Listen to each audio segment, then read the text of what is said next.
উত্তরাধিকার সূত্রে পেয়েছি একগুচ্ছ চাবি, ছোট বড় মোটা বেটে নানা রকমের নানা ধরনের চাবি। মা বললেন, যত্ন করে তুলে রেখে দে। তারপর যখন বয়স বাড়ল, জীবন ও জীবিকার সন্ধানে পথে নামতে হলো, পকেটে সম্বল শুধু একগুচ্ছ চাবি, ছোট বড় মোটা বেটে নানা রকমের নানা ধরনের চাবি। কিন্তু যেখানেই যাই সামনে দেখি প্রকাণ্ড এক দরজা, আর তাতে ঝুলছে প্রকাণ্ড এক তালা। পকেট থেকে চাবির গুচ্ছ বের করি, এ চাবি সে চাবি, ঘোরাই ফেরাই, লাগে না খোলে না।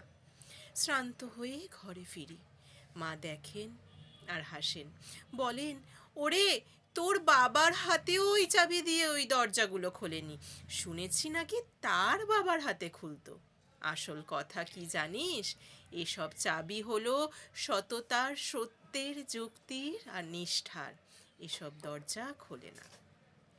তবুও তুই ফেলে দিস না, তুই যখন চলে যাবি তোর সন্তানদের হাতে দিয়ে যাস এসব চাবির গুচ্ছ।